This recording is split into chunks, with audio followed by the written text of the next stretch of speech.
Just like we said before, and I don't think any of us got to this point in the track season. So for some of us, this has been almost a year since we've done true Special Endurance 2 type of stuff. It's a little bit more intense. I mean, a little bit less intense, but a little bit more sustained. Think 800-meter pace is what we're dealing with here, okay? For the same reason we were doing the Special Endurance 1 though, okay? To put some acid into your body so that we can neutralize it. Special Endurance 1's about getting the acid level up, but then you're pretty much done when it's gotten to that point. Now, the acid level is going to be up, and you're gonna have to push through it a little bit. Okay, so it's a little bit of a different sensation. Does that make sense to everybody? Okay, yeah. What's like the move up from here? The move up from here, how do we make this workout more intense? No. Less rest. Less rest. No. More rest. More rest. That makes it faster. Because if it's more rest, you're going faster, each rep is more intense. This one, we check the intensity just like we did last time by having tight rest. If I gave you 10 minutes rest between all of these, while it may not hurt as much in the moment, you are really gonna be doing a lot of damage to your muscles that you're not prepared for because of the super high acid level. We don't want that to happen. We wanna keep it in check, and we do that with less rest because they're not gonna be as fast, right? Do you guys see kind of how that works? I know that it might sound like make it more intense with less rest. No. How could it be more intense if you're going slower?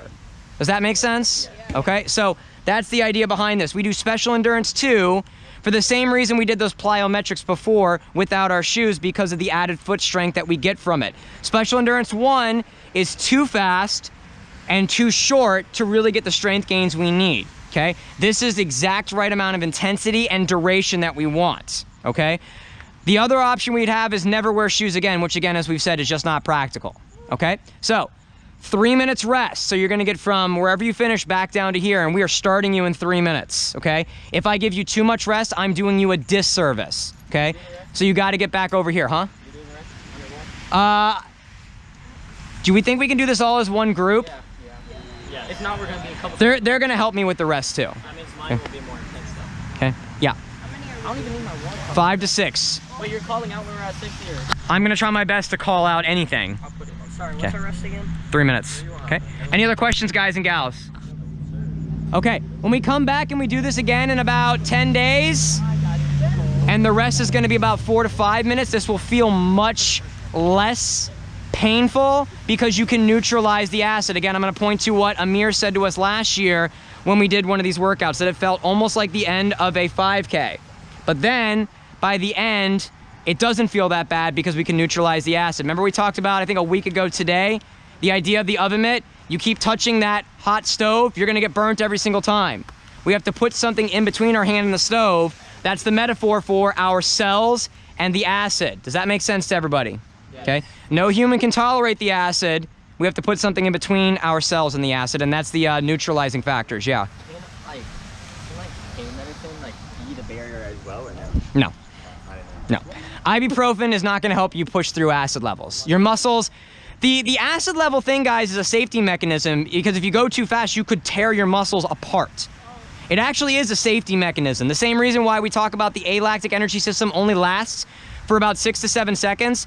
Your body actually has enough ATP where you could do it for almost 15 seconds. But if you run out of ATP, what happens to your cells? They instantly die. Your body doesn't let you get below 60% ATP. It's like a real big safety mechanism, because if you got below, your cells would all instantly die. So the acid issues that cause your muscles to slow down is actually a safety mechanism, okay? Does that make sense? We just want to push that safety mechanism effectively by having some neutralizing factors, okay? Everybody got that? Okay. Boys and girls? Yeah, sexist. Okay. So, everybody thinks they sort of know the course here? No, not really. Yes. Left side of the cone. Okay, let's start. It's raining bad. Left side of the cone. It's cold. Yes. So you put the cone on your left. Wait, you said you didn't have your watch. Oh, I do. Of course I have my watch. I never said I didn't. No. I said I don't think I need to use it. Did you see how much rain we had yesterday? The fact that it's not drooping now is actually amazing. Well, Daddy Amir, he's just gonna sprint the whole way because he's so fast. All right. Facts. Runners, set, go. High five. Go.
I can see them. Me too.